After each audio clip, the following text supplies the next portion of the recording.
Hello, and welcome to Born to Be All of Me, the podcast. My name is Amber Sousa, and I am very excited to welcome the Christopher Lee Maher. Um, this is a very special episode for me.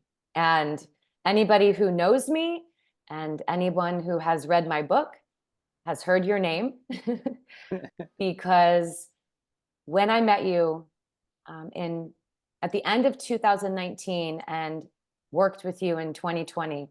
From that point to now, my life has profoundly and drastically changed.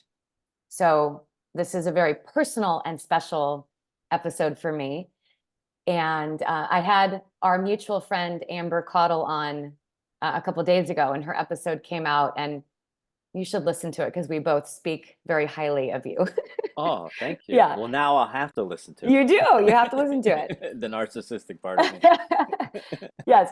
In fact, Amber's mom reached out to her and she wanted to give feedback. And she was telling her how incredible the episode was and how proud of us she is. And then she said, and Christopher should really thank you because you both really like boost him up and give him a lot of kudos. So, but Okay, rightfully so, because your thank work you. has been profound in both of our lives. So, Thank you. Well, look,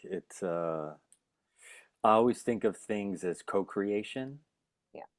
rather than, I'm going to someone or someone's coming to me and I'm working on them, right? Right. Because what I've realized that in the healing process is it takes two energies together in order to create something really profound. And so the only thing that we can co-create together is what we were destined to co-create. And so those are always fun times for me. Because I remember the first time I heard your voice and you shared a bit of your backstory, and I thought, okay, wow, I hope she shows up because I know something really special is going to happen for her. And the good thing about you, you're easy to educate, you're easy to coach, you take immediate action with the things that I share with you. And look, for anyone who's listening, transformation is really, really simple. It's about taking heartfelt action to your own benefit. And if you're unwilling to take action to your own benefit, guess what's going to happen? Nothing. Life is Okay. going to stay the same. You're going to be stuck. And whether it's a toxic personal relationship, whether it's a toxic work relationship, whether it's a poor relationship with food, whether it's a compromised relationship with exercise, or a, a very unsatisfying relationship with sleep. Mhm. All of these things require action in order to rectify the energy and to bring things back into alignment. So I'm grateful for Amber, of course, because she brought us together, right? And grateful to uh, all the people that turned her on to me because it's, how do we say it? It's like a soul family community, Mhm. and we're all looking to get more free, right? To simply be at choice. Like I want to be at choice around what is my relationship with money. I want to be the one who's at choice in my relationship with food. And what I've discovered along the way is that whatever's going on in your relationship with your parents, whatever's going on in your relationship with any kind of childhood trauma, whether that's bullying, whether that's being ignored by your sibling, whether that's some kind of verbal abuse from a parent or some kind of sexual boundaries being broken by a neighbor, those things, they impact us. And when people are stressed, they lean on their history Mhm. because these imprints get stuck inside of the unconscious and the subconscious. And I think what's important for your listeners to understand is that from womb to seven, those are what I call subconscious imprints. The challenge with womb to seven subconscious imprints is those are the imprints that right now are dictating your relationship with food, your relationship with money, your relationship with sex, your relationship with your partner, your relationship with career. All of it Mhm. is being directly affected by the imprinting that happened from a womb to seven. So let's say you were a hungry baby and your mom produced very little milk, okay? Not enough milk to satisfy you.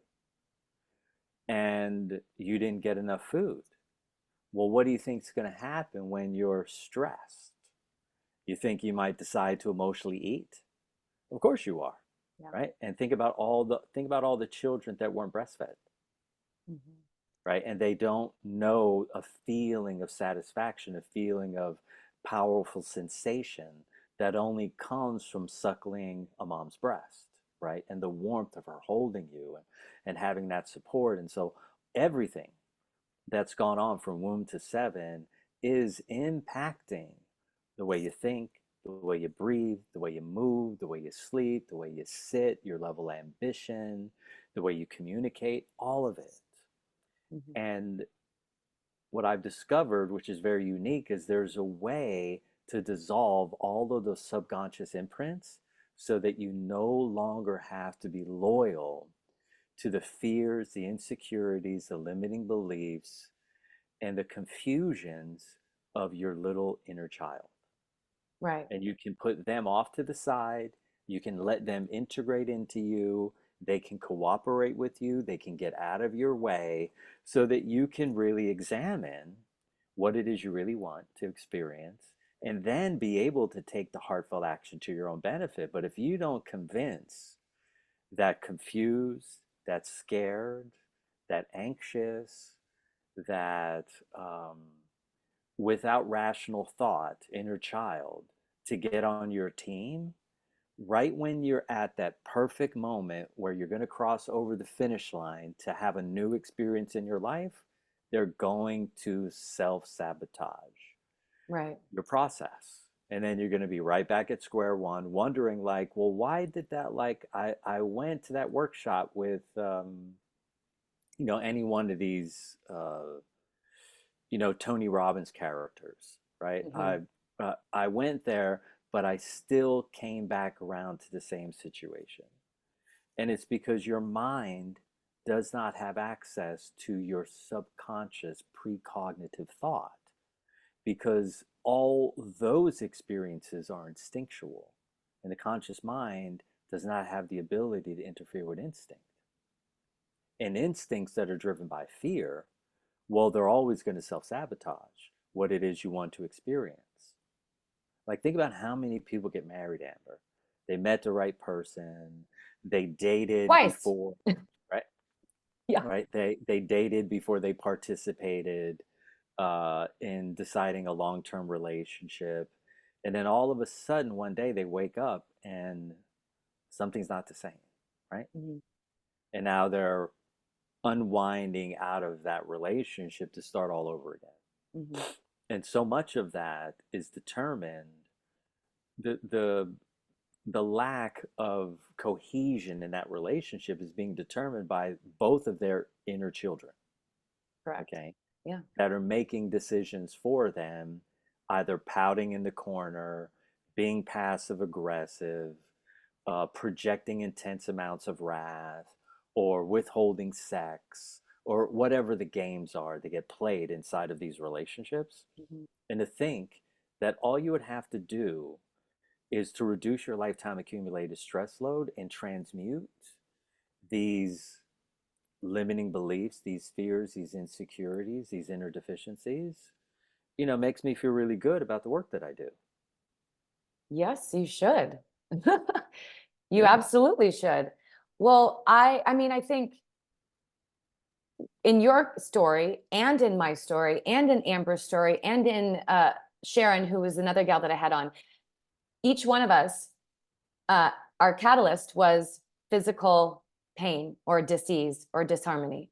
Yeah. And so what you're talking about is most people go along their lives having no idea that the subconscious beliefs that were born from 0 to 7 are directing their choices, directing their lives. They think that they're choosing, right, the job, the Yes. relationship. And then all Yeah. of a sudden, something happens. In our case, in my case, 10 years ago, debilitating low back pain. In your case, joint pain, Debilitating low back pain, everything, hip knee pain, pain, hip pain, neck everything. pain. And then all of a sudden you wake up and you're like, and also the other thing that you and I have in common that when I first met you, I deeply resonated with, we were both in really great shape physically, like Yep. super fit, right? Like super healthy, super fit. On the outside, looked like a picture of health, and yet we're in excruciating, debilitating pain. And so, for you, it was a wake up call. For me, it was a wake up call. Do you want to go back and share a little bit about um, how you arrived at that place and Yeah, I what mean you that discovered about 0 to 7 for your life? yeah, that's easy. When I look at myself underneath the microscope and I look at my inner deficiencies or my insecurities and my limiting beliefs and my fears, um, I'll speak to one today that I crossed over, right? So this is a celebration call for me. So Right. I'm very good at making money. I'm very good at saving money. Okay. But I've been terrible when it comes to allowing money to make money for you. Mm, Interesting thing. So my mother committed suicide when she was 29. mm. Before she left, she created a trust and she left a certain amount of resources to me and my brother. And that money was handed over to a financial investor. And during all that time, that from 7 to 30, so 13 years of investments, all they did was lose money, right? Wow. Never made me or my brother a dime. Okay. So, of course, I was 7 then, so I'm still in that window, right? Then what happened is my mother, whenever she would take me anywhere as a child, strangers would just come up and give my mom money. It's just like the wildest thing in the world, right? Mm. Like, hey, little boy, what's your name? Da, da, da. And I'd be hiding behind my mom's leg and who is this person? What did I want? And then they would just pull out their wallet and then I would step out from behind my mom's leg and they would give me money. So by the time I was 7, I had probably about $11,000, $12,000 Oh my saved goodness. up in this really big frog, like probably about maybe 3.5 feet tall Okay. and maybe about 2 feet wide. But I would just toss the money in there. And after my mom took her life, I got bounced into the foster care system. Wow. And then I came home to my grandmother's house after she got custody of me and my brother. And then I was like, where's my green frog? And so it was either, was somebody in my family decided to take that green frog and take all the money out of it. And so for me, I've been, how do we say it? I've been untrusting of the systems out there to do the right thing with your resources. Mhm. And so today I wired some resources over to Merrill Lynch and now they're handling, my estate. And so then now my money will be making money. But look, I'm a smart guy. I studied accounting. I I always am thinking about numbers. That's how my mind always works. So that's why accounting and business and finance was really easy for me. But the difficult part for me was the trusting. And here I am, I'm 56 years old, right? Imagine what would have happened to my financial future if I had simply been able to get over somebody in my family taking those resources for themselves without asking me. Because if you can't trust your family Yeah, with your money, can you trust a total stranger? of course And the not. answer is no, Of course not. right? So this sounds like, well, is that traumatic? Yeah, for a 7-year-old kid, it's very traumatic, right? All my birthday money was in there, all of my everything you get money for, Christmas, birthdays, Easter, all those resources went in. And one day, came home, it was gone. No explanation, no communication. Um, and I think right then, that's when the distrust really hit me in terms of what I was going to do with my future. And Have today, you consciously I known? crossed, I crossed over the line. Today you did.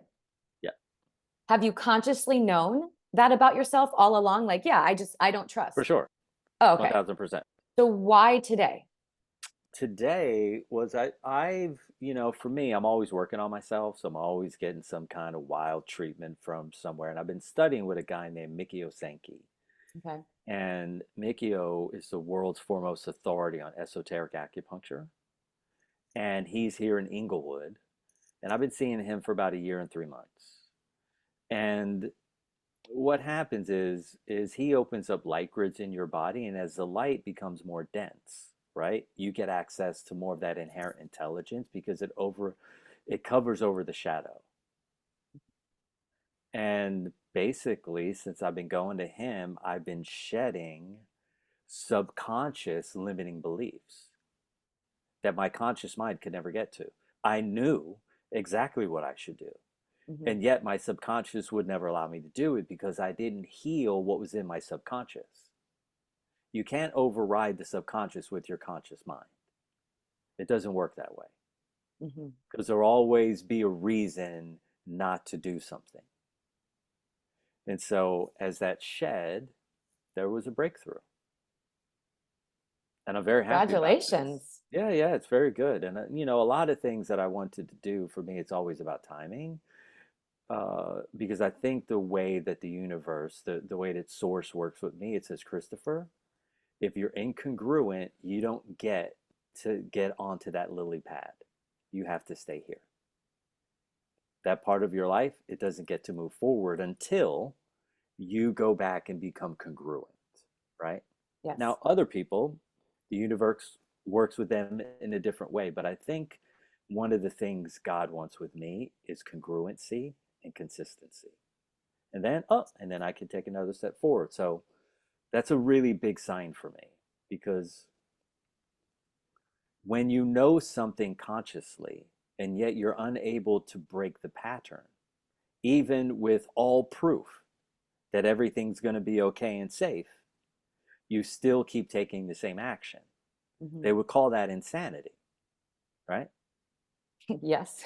Yes, they would call that insanity. And Mhm. so, in that way, someone could go, wow, that's really insane. But what it means is this: everyone's subconscious levels of fear, distortion, stress, tension, all of those have more control over you than anything in your life. Like, walk down the street, like, I'm at airports all the time, like, walk through the airport and I see it everywhere. I mean, I see people with bellies so big, like so big, and then they're Mm. sitting at the bar and they're still putting in beer, which they've had to go, I think the beer is causing me to bloat. Right. And even though they're bloating and they have indigestion and they've got challenges with their bowels and their face and nose is getting big and red, they're still drinking in spite of knowing and seeing all the effects and the impact of something that's highly negative to their system, but they can't get off the bar stool. Right. It's no different. The question is, what happened to that kid? Like, what kind of love was he or she denied? That he or she feels like, you know what? I need another piece of cake. I Yeah. need another box of cookies. I need another bowl of ice cream. I need another shot of espresso. The question every human should be asking about their health and their wellness is, why would I be making these choices? This doesn't make any sense. I know this is terrible for me. Yeah. And yet I'm leaning heavily on this substance in order to manage my stress load, knowing when I wake up in the morning, it actually will have created more stress, more tension, more distortion, more pain. Yeah. And so Uh, when you look at humanity, you could simply say that human beings are insane. Like the average human being, if we just looked at how they treat themselves in relationship to the relationship with food, mhm. okay, the majority of humans are really struggling. If we look at their relationship with sleep, they're really struggling. If we look at their relationship with work, how many people go to work, devote their life to a task and a job that they dislike because of something that they're promised in the future where there is no guarantee? How many people go to college, right? Study a subject matter, go intensely into debt, and then get out of college and don't work in that field. Like these are measures, these are measurable states of insanity. And so when you look at humanity, you have to go, well, what, for me, what can I offer humanity through my own life experience that would get them to make better decisions, right? Decisions that would support the health and the wellness of their children and their children's future and their children's children. And it would be to reduce their lifetime accumulated stress loads that they could be at choice. Mhm.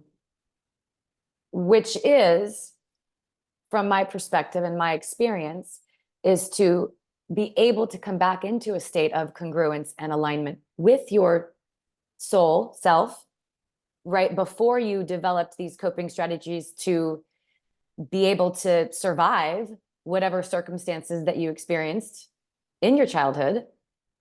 I know when I met you, I was living in a state of disharmony, dissonance, and incongruence.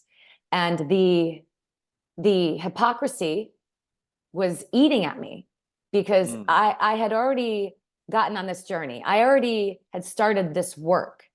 And I owned a studio. I owned a holistic health and healing studio. And yet I would go home to a marriage that was toxic and dysfunctional and unhappy, and I would drink wine every single night. For me, I knew that was not what I wanted to be doing. And yet I was so afraid to let go of that coping strategy because to let go of it would mean stepping into the unknown. And I think a lot of people that I talk to who are struggling with any kind of substance abuse, they know they want to let go of it. But I don't know. I mean, for me, I think it takes a lot of courage to be willing to step into the unknown and to let go of something that has, although it's been working for you, like, it's been working to some degree. It's been working. And so when I met you, I was like, I'm ready. I'm ready to face the unknown.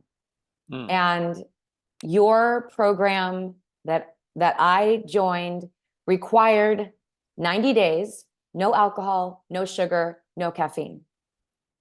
And at that point, I was drinking every single night. But I met you, and I've told you this before, the moment I met you, the moment I started to listen to you, there was an immediate soul recognition. I knew that I knew you. I knew Mhm. that I needed to work with you. I knew that your work was my next step. And yeah, like you talked about in the beginning about co-creation, I was at a place where I was ready. I was ready to receive what you had to offer. And so I committed to working with you in February of 2020.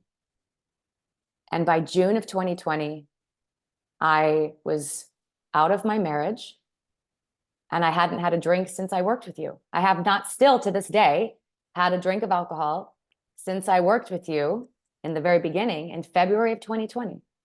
Wow. So, It's and a miracle. it's a miracle. And I will also say that for me, what I have discovered and what I continue to discover, every single time I make a choice that brings me back into alignment and coherence, the rewards are so much greater. Mm. They're so much greater than any payoff I think I'm getting from that substance, that whatever, food, sex, whatever it is, right? If there's any incongruence at all, like, oh, I have to, and I don't know why the timing is what it is, like why today was the day for you to, shift that, and why for me, February 2020 was the day where I said, I'm ready to let this go, but I'm forever grateful for that. Hmm. Wow. Thank you for sharing. That was great. Yeah. Um, for the listeners, right? So you're tuning in. By no means do I want you to walk away with this idea that if you're on using the daily acceptable drugs, so let's say nicotine, caffeine, alcohol, chocolate, pharmaceutical drugs, recreational drugs, spiritual drugs, right? They call it spirit medicine now. Mhm. Those are called, they're still hallucinogenics. Okay, Mhm. just so we've got that clear. Food colorings and preservatives. I know that you're using what you're using to manage your stress, right? What you need to do, if you love yourself even like the tiniest bit, right? You need to investigate, why am I choosing this? Like, what's the inner deficiency inside of me that's using a substance, a negative stress management tool, to manage the stress that I'm under? Is there a conversation that I need to have with someone? Right? Mhm. Is there a action that I need to take? Is there something I need to sell? Is there a relationship I have to repair? Right? Like, whatever you need to do, you're never going to know what you need to do if you refuse to investigate. Right? And in that investigation, once you're clear on that, have a conversation with somebody about it in your life. Could be a friend, could be a distant friend, could be a coworker, like someone you trust. Get it off your chest. Mhm. Okay? As soon as you let that off of your chest, that's going to let you, then you're going to know what's the appropriate action I have to take then, right? Now it's out of your mind, it's off your chest.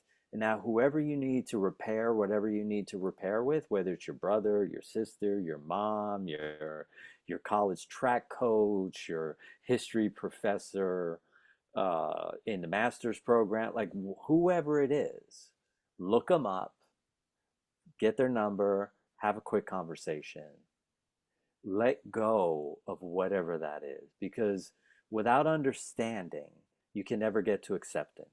Without acceptance, you can never get to forgiveness. Without forgiveness, you can never get back to love. Mhm.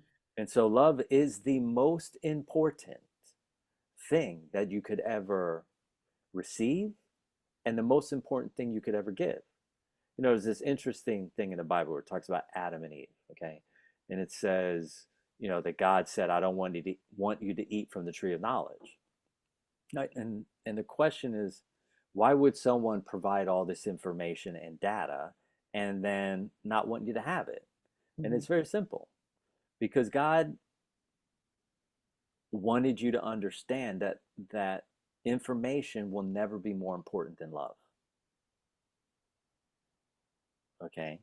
Okay. Information will never be more important than love. Meaning, light will never be more important than love. Like in the Bible, it says, in the beginning, God said, let there be light. What it should have said is that in the beginning, love said, let there be light, so that you could associate God with love. And Mhm. then you would understand the value of love. Okay. And in order to love another human, you have to be willing to understand them. In order to love anything outside of you, you've got to be willing to accept them as they are. Mhm.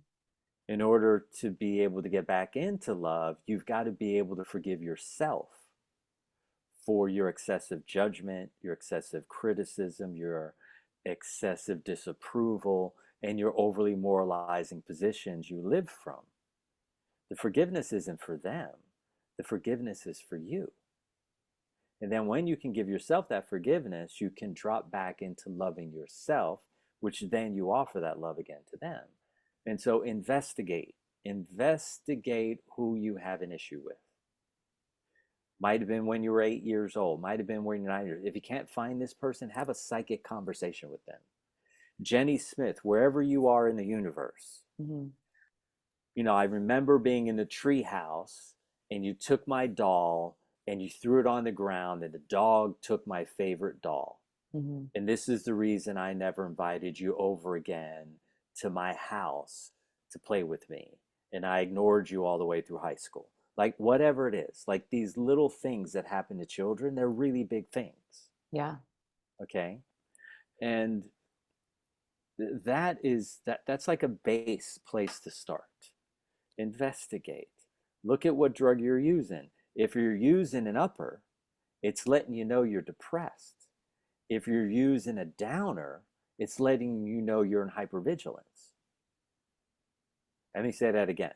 If you're using an upper, sugar, okay, upper, cocaine, upper, methamphetamines, uppers, caffeine, uppers, theobromine, chocolate, an upper, you're depressed.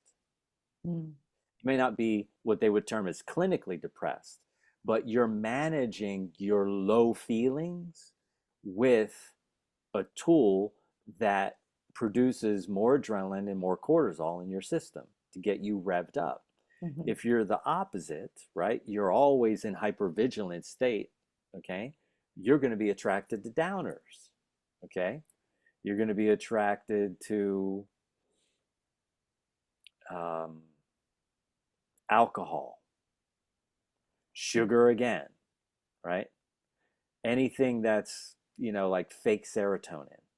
Well, Mhm. that's informing you what's going on for you. And once you determine, okay, I think I'm like more in the hypervigilance state, well, what could I do to balance out that excessive hypervigilance that wouldn't be a daily acceptable drug?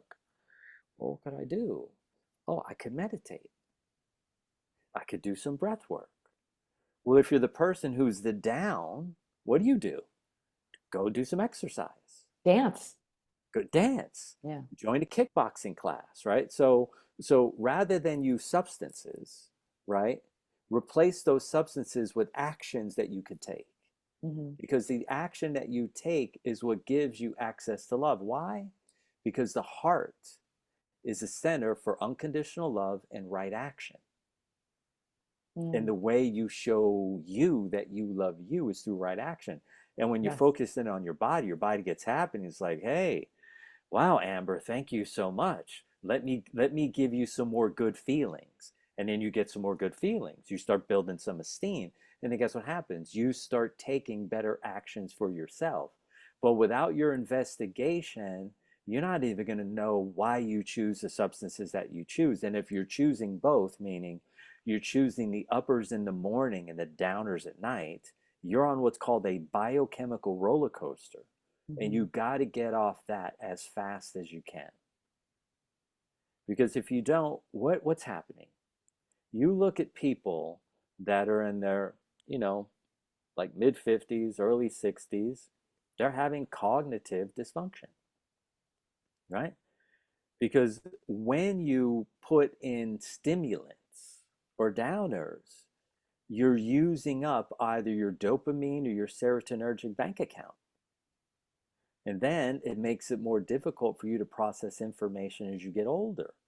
And I know it's, people start looking at their friends, you ask them a question, you're like, so, did you see Bob in a while? Bob who? Well, Bob, your best friend. What do you mean? Bob, oh, yeah, yeah, yeah, yeah, yeah, right? Like, people are tuning out. Things are changing, things are shifting. Yeah. And you want to make sure that your brain is healthy. Because if you're going to live to 80 or 90, if you're going to live to 106, if you're going to live to 120, you might as well have your cognitive faculty with you. And the daily acceptable drugs damage your brain. And your brain is your governing vessel for everything. It governs your ability to blink, your ability to breathe, your ability to sigh, your ability to fart, right? Like literally everything is Mhm. being governed by your brain at a physiological level. So when your brain is damaged, everything's damaged, right? But when your brain heals, everything heals. Right. And so if I can impart something powerful and prudent on the listener, it's to take heartfelt action to your own benefit based on thorough investigation. Which of the daily acceptable drugs am I most attracted to? That's going to let me know what state I'm in. I'm either depressed or hypervigilant, right? And let me find a course of action that I could take in my life and step away from the substance. Because once you step away from substance, now you're more empowered Mhm. rather than relying on something outside of you, right? You're relying on the inside of you. And the way that you love yourself is by taking heartfelt action. Okay, yes, of course, you could write yourself a birthday card, right? You could send it in the mail. It comes to you. It says, Amber, I love you so much. You're amazing. Da, da, da. Okay, that's great. And that's going to be like a beautiful feeling in the moment, and then that feeling's going to fade. Right. But every day that you go to dance class, right, that feeling is going to get stronger. Hmm. And then Wednesday you go again, and it's going to get stronger. And then Friday is going to go. Why is it getting stronger? It's getting stronger because you said out loud to those around you and to yourself, I'm going to take a dance class Hmm. 3 days a week, and I'm going to do a breathwork class twice a week until I get my marriage together. Right. That's why I think the work that you do and the work that I do, I mean, I've had a coach or a mentor or someone or some group to be accountable to for the past 10 years for the most part, because I think when most people, you're talking about loving yourself. Most people have no idea what that even means. And they've spent the majority of their lives, including myself, when I arrived at it was like my entire life had been about abandoning myself, betraying Mm, myself, right? People pleasing, um, taking the opposite of self-loving action. And so, you're stuck in this place where you can feel the dissonance. You can feel that the action that you're taking is not loving yourself. But when that's the action that you've been taking consistently for a lifetime, like it it's takes, familiar. it's familiar, right? And so Yeah. to have someone, like you're saying, the investigation is the first part of working with you. The week that I worked with you, we Yeah. sat down and immediately just dove into the investigation. And I think just having someone be able to hold space and receive you and listen without judgment is such a beautiful place to start. Mm, And then also to have somebody to be accountable to, like, okay, what is the most loving action you can take today? Right?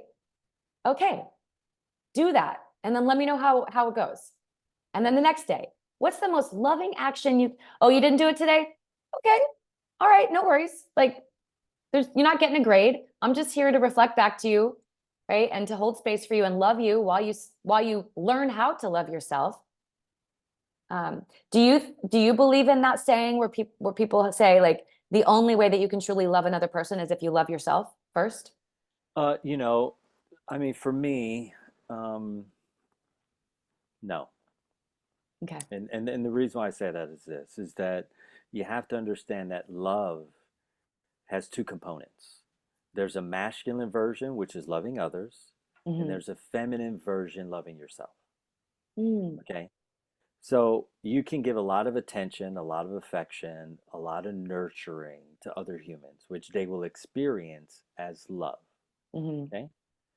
And you can give very little to yourself. Or you can be on the opposite end of the spectrum. You can give yourself a lot of love, a lot of attention, a lot of affection, and then give very little to others. Okay, so let's Got say it. there's a father who is very vested in developing his own business, right? His ideas, he wants to do for his children what his dad never did for him, right? Never left him a dime, never left Mhm. him a property. His dad died in debt and he had to pay off his debt. So he wants to make sure that for his kids, that he does the opposite. So here he is, he's going to work every day, he's putting in an extra 20 hours. On the weekends, he's got a bunch of little side jobs and he's investing. But that action, that nurturing, that loving thing is really about his belief system, Mhm. right? It looks like, well, I'm doing it for my kids, but really it's about him filling up this inner deficiency inside of himself, Absolutely. right? And so the question is, where's the person coming from? And I think, regardless of what action you're taking, if it's more to the benefit of you or more to the benefit of someone else, when we're talking about love, when we talk about love, we're talking about affection, attention, care, kind words, acts of service. There's a really great book out there called The Five Languages of Love. Figure out what yours are, right? Invite Words of people. affirmation, Yeah, words of affirmation. physical Like, touch. Yeah. yeah, physical touch. So, whatever it is that you do your best to make sure it's 50-50. Mm, Okay. Now, if it's 45, 55, who cares? But when you get in that 80-20, that 70-30, eventually there's going to be some level of resentment that's building, either from them towards you or from you towards them. Okay. And so you've got to be mindful of never over giving to other people. Okay. Because when you overgive, you cause an energetic debt with them. And then Mhm. eventually they're going to break the relationship because there's no way they can pay that energetic debt back to you. Right. Right. So I think one of the most important things is to remember to give and receive equally. Like when I got first into the healing game, I gave all the love and energy to myself, right? Mhm. And as I started healing and I started growing, then I started to give more to others. And then I did my 7 year investigation where I gave all my energy away to other people, right? And now I'm at that place of like, okay, so now this is about 50-50 because I spend my mornings vested in myself. I spend my afternoon vested in others. Mhm. So the first bit of chi, the first bit of energy, the first bit of love, the first bit of affection, I give to me. And now I've added another layer where I let other people come in and work on me, right? And so that's happening 10 times a week, right? So I Right. let people invest their energy into me. So you got to see where you're at on the spectrum of love and Mhm. just get out a sheet of paper. Love I give to myself. Boom. Love did I give to others. Boom. Next column. Love I receive from others. Mm. Okay.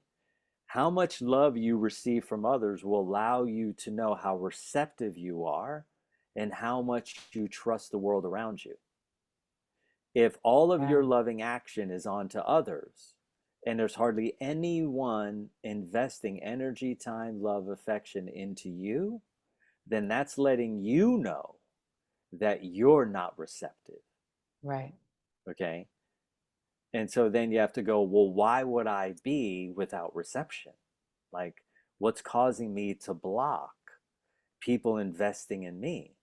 Well, it must be something from your childhood and it must be irrational. Like, my relationship with money investing was absolutely irrational, made no sense. I studied money Mhm. and still I continued to take the same action. Okay. Yeah, that's a good one. That's a Yeah, good so one. so so so write down your list. I always like to be of value. I want to give people things that they can take, they can walk away with and take some heartfelt action or benefit. Write down your 3 columns. Okay. Again, 3 columns. Love you give to yourself, feminine, okay? Love you give to others, masculine. Love you receive from others, feminine, okay? Mhm. That's going to let you know how receptive you are. I'm willing to bet the majority of what you have on your list is on the left side of the ledger. Then you got to figure out, how do I equal that out? Right? So you were smart. You got somebody to coach you, right? Yeah. When you have other people investing in you, you're in the receptive mode. And of course, women are more receptive than men because by nature they're feminine. Mhm. Feminine energy is receptive, right? Yes. Yes. Masculine energy is assertive. So if I go to a personal development course of some kind, if there's 100 people there, how many are going to be men? Very few. Very few. Yeah. Okay, very few, Yeah. right? Unless they've developed themselves. They've got themselves secure enough where they've activated the feminine principles inside of them and they're able to receive from others. Well, once that happens, at a large, if we get 1% of the men in the world, right, just 1% of men in the world to receive more from others, to work on their receptivity of Mhm. receiving love rather than giving love, because it's easy for men to give love. It's very Right. difficult for them to receive. Right. The whole world will change overnight, right? 0.1% would change the world overnight. Yeah. Okay. Okay, I know we have to wrap up, but I want to talk about this because the feminine, the masculine, the receptivity. You posted something recently about how you really see this as a time where more women need to be in leadership roles, and you really Yes. see, right? So can you just share a little bit about why you think that is and where that would take us? Yeah. I mean, okay. When I look at myself Mm. and um, I look back at all the teachers that I had and all the caregivers. And, men have played an important role in my life, but nothing like women. Okay. Because women know how to make boys feel emotionally safe. Right. And let's say I'm a being, and let's say the planet is a being. So would you entrust the planet to men, or would you entrust the planet to women? Knowing that women understand fair and equitable exchange, okay? Women, feminine principles are transformation, power is a feminine quality, leadership is a feminine quality. Why? Why is it feminine? Because leadership has to be cooperative, and it requires a powerful leader to be the embodiment of what they're leading. And women understand that. It's inherent in their nature, right? Sexuality, pleasure. Pleasure is a feminine quality, Mhm. okay? And so when we look at these feminine principles, these are the ones that need to be unleashed onto the world.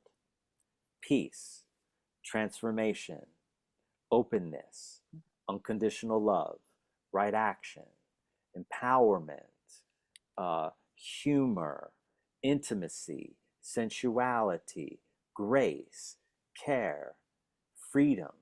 These are the qualities that women hold inside of them inherently, where men of those qualities are typically deficient, right? So, men, the opposite to power and leadership is structure and control. Those are masculine qualities. Mhm. Okay, so men are really drawn to leadership, but that doesn't mean that they're leaders, right? Yeah. Women are the embodiment of leadership. Okay, they're showing you every day how they run the household. Okay, like, oh yes, of course, yes, this would be the correct thing to do. And the planet is suffering, right? Men have raped. Okay, men have pillaged. Men have taken. Men have destroyed. Men have been arrogant. Men have consumed. And they've done very little to repair and to restore, because men think short term, women think long term. Beautiful. That last, I mean, wow, that made me want to cry. Yeah. And I'm And a man, and yeah, look, I understand the limitations of men because I'm a man. There's no need to pretend about it. But if you know that there's another race that's more capable, then of course you allow them, and you open up,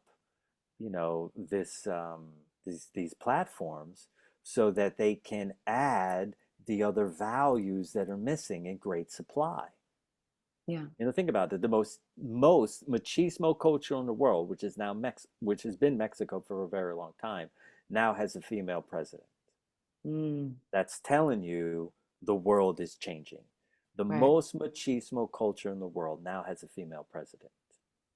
So we're moving in the right direction. Well, come on. I mean, if the Mexicans are telling you, hey, wake up, listen, we can see that men could only take us so far Yeah, into this competitive relationship with everything. We need more cohesive, cooperative relationships if we're going to become a conscious, one bodied experience. yeah. And that's why I have felt so supported by you, and I have felt your investment in me being all of who I was born to be. Yes, Because bigger picture, you see that by supporting me and by investing in me and all the women that you work with and support, yeah, that you are contributing to the collective healing. that's Um, right. And yeah, and that's what's necessary. I yeah, mean, you know, um, how do I say this? God entrusted the material plane to women because the material plane is feminine. Mhm. He entrusted the spiritual plane to the masculine. That doesn't mean men. It's a frequency, it's a polarity, right? Mhm. And so we have to trust that women are here for a very special reason, and that's to lead. And when we get in the way of that, then we're moving away from nature. Yes. Yeah. And Yes. then we become unnatural. And look Right. at the cost of unnatural. Um, Yeah. Heavily victimized planet, heavy amount of homelessness. No one would be homeless if women were in charge. Right. Okay. Like, just think about that. If women were in charge, would there be homeless people? No. There's a really great movie out now about this nun from Italy that comes to New York in order to change the way that things are run. She wants to open up an orphanage to save children. I think it's called Gambini. And I Okay. watched it on my flight over. And I watched it and I was like, of course, right? Women are into cooperative relationships. Yeah. Of course she would want to do that. Yeah. But the priest and the bishop did everything, the priest, the bishop, and the pope did everything they could to get in her way until they realized that she will not be stopped. And then they figured out how to support her and let her good works enter into the world. I'm gonna see this movie. Yeah, it's yes, it's powerful. Powerful. All right. Well, I'm gonna let you go, even though I want to Okay. keep talking to you because there's so much goodness we Well, could I talk will about. come But back again, okay. right? I'm Yeah. open to having, monthly conversation Wonderful. about some aspect that's going on that and share a couple tools that I think will Okay. be beneficial. And because I know there's some other work that we did that's very powerful, Hmm. that more women need to know about. Yes. Yeah. Moving more into the receptive mode through Moving more into the various receptive modalities. mode through the Yes, modalities of pleasure, that's right? right. That's the That's key. right. All right, Christopher. I love you. I appreciate you, and I feel supported by you. And I know that the work that we've done together is continues to allow me to step even more fully into who I was born to be. And you, I don't know if you know this, but you actually helped me name my book. Like we worked together, and Yes. you helped me Yeah. come up with the name of my book. So you are Yes. At the Burger Lounge. at the Burger Lounge. Plug for the Burger Lounge. Plug for the Burger Lounge.